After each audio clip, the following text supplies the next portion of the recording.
Honda Pilot or Toyota Grand Highlander? Which one should you buy? That's what we're going to find out. Welcome to Car Help Corner, where we help you, the consumer, master the process of car buying and car ownership. If you need to buy a large 3-row SUV that can hold up to 7 or 8 people, the Toyota Grand Highlander and Honda Pilot are really two of your best choices. Both are known for being incredibly well-made, reliable, long-lasting SUVs, making them excellent choices. And we're going to get into all the differences, pros and cons of each one. And at the end of the video, I'll share which of the two is the best 3-row SUV to buy. But first, let's get into some of the differences between these SUVs, starting with the engines. Now, with the Honda Pilot, you only have one engine choice, a 3.5 liter V6 engine. Whereas with the Grand Highlander, you have 3 different engines to choose from, a regular gas engine and 2 hybrid engines. The standard engine in the Grand Highlander is a 2.4 liter 4-cylinder turbocharged engine with an 8-speed automatic transmission. It produces around 265 horsepower and 310 pound-feet of torque. Or if you go for the highest trims of the Grand Highlander, you can get the Hybrid Max, which is basically the exact same 2.4 turbo engine with a hybrid system that's been added to it for better performance. The Hybrid Max produces 362 horsepower and over 400 pound-feet of torque, making it the real powerhouse in the engine lineup. Now, even though both of these engines are perfectly fine, I'm going to tell you straight away that the engine you should really be going for is the third engine option. That's the one that I'm test driving here, which is the regular hybrid, the standard hybrid Grand Highlander. This is the only one of the 3 engines that does not have a turbocharged engine. It's a naturally aspirated 2.5 liter 4-cylinder engine with an eCVT, 2 electric motors, and a hybrid battery. Basically the same hybrid system that Toyota uses across most of their lineup. What's really great about this hybrid engine is that it's an incredibly well-proven, reliable hybrid system that Toyota has been using for over 2 decades. It's incredibly well sorted and there's no major repair concerns. So if you want the safest, most reliable engine that you can easily drive for over 200,000 miles or 300,000 kilometers, this is the one to go for. And not only is it incredibly well proven and reliable, but it's unbelievably fuel efficient. It's able to achieve up to around 35 miles per gallon or 7 liters per 100 kilometers, which is incredible fuel economy for an SUV of this size. This engine is just a real winner in almost every way. It's going to save you a lot of money in gas because of its fuel economy, and it's not going to cost you a lot of money in operating costs because it's so reliable and long-lasting. So it really is a true money saver. Now, that being said, the Grand Highlander Hybrid is not perfect. It's definitely not the most powerful. The regular hybrid only produces around 245 horsepower. And because it is a 4-cylinder, when you're really pushing it hard, you can really hear and feel it struggling just a little bit. That's kind of what Toyota 4-cylinders are known for. They're not the most refined engines when you push them hard. And because it's not the most powerful, it's not the most ideal setup if you need to do any kind of towing. Even though it can tow up to 3,500 pounds, if you do plan to do towing, you really want to go with the Hybrid Max, which not only has a lot more power, but a proper regular transmission, which allows it to tow up to 5,000 pounds. But again, to me, none of those things really take away from the fact that this really is an ideal setup, a perfect engine, perfect SUV for everyday use for a regular family that just needs something that's going to work well, is smooth, is comfortable, and is going to save them a lot of money. And that brings us to the Honda Pilot. Now, I've been driving both of these SUVs back to back for the past week, and I have to say, both are very comfortable, nice SUVs to drive. They both have great ride quality, they're very smooth, very quiet, and you'd be perfectly happy driving either one of these on a daily basis. But there are some noticeable benefits to the Pilot, with the biggest one being the engine. As mentioned, it comes with a 3.5 liter V6 engine that's connected to a 10-speed automatic transmission.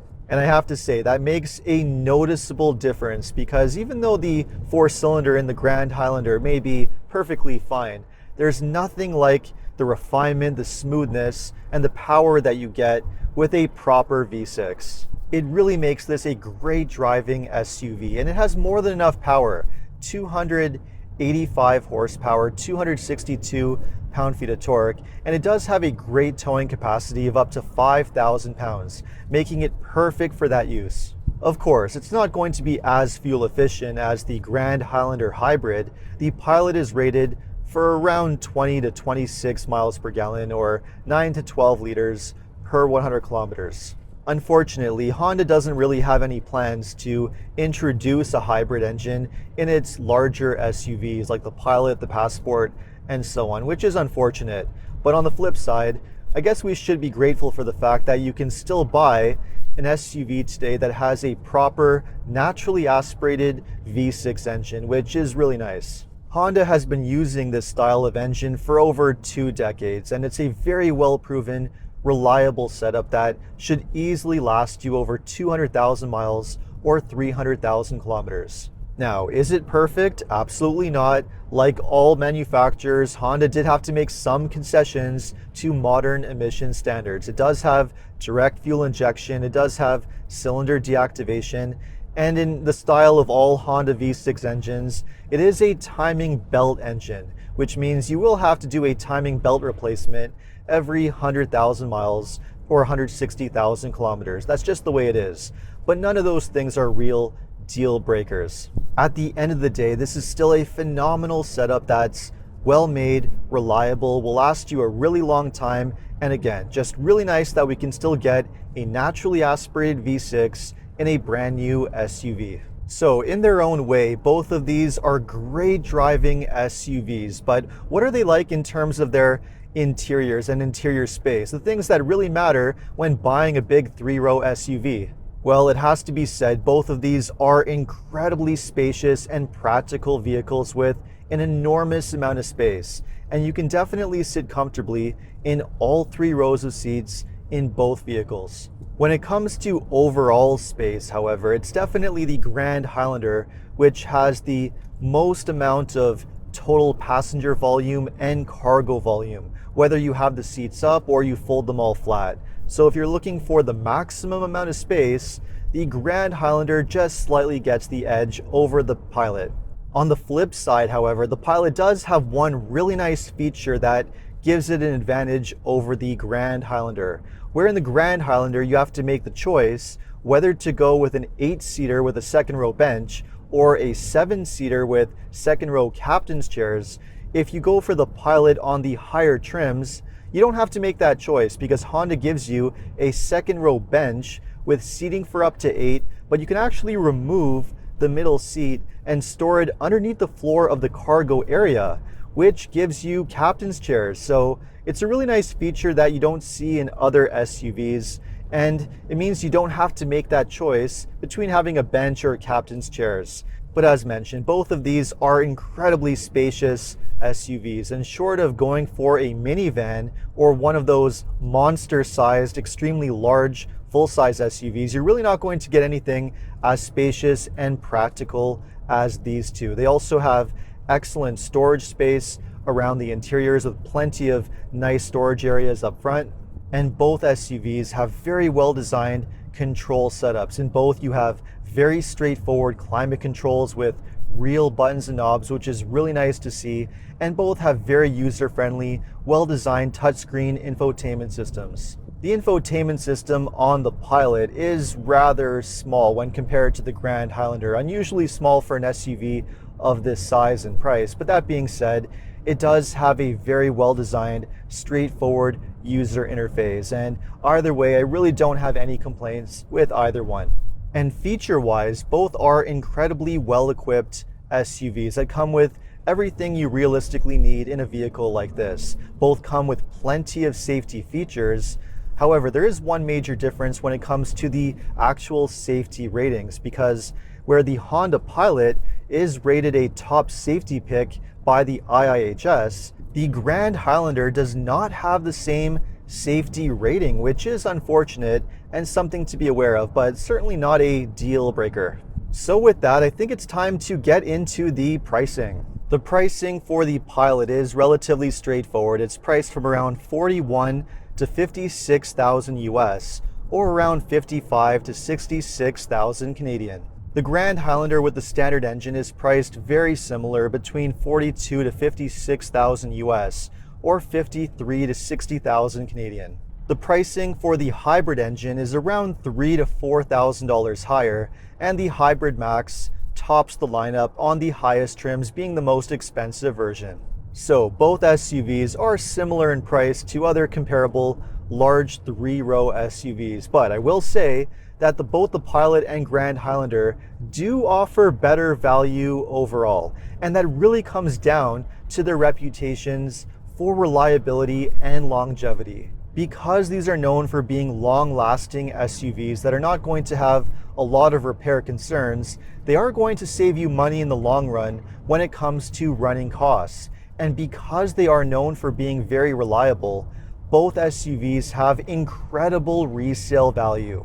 That's especially true in the case of the Grand Highlander, or the entire Toyota Highlander lineup for that matter. When other SUVs are over 10 years old and basically worth nothing, these SUVs are still worth an enormous amount of money, usually between 10 to 20 grand, sometimes more. And that's a major benefit that you get with both SUVs, and a major reason why they have superior value for money over almost anything else they compete with. Now, with that said, even though both offer excellent value and they are comparable in terms of price, there is one major difference, and one problem I should say, with the Grand Highlander, and that is availability. Unfortunately, Toyota does suffer from a supply issue, and due to very strong demand for this vehicle, it is tough to buy one of these SUVs, and in many areas you actually still need to order one and wait a long time, sometimes up to several months or over a year. That's especially true in the case of the hybrid, which is the most desirable one. So if you really want to have a Grand Highlander, you're set on this SUV and you want to get it as quickly as possible, in that case you may have to settle for the regular gas engine, which is easier to get.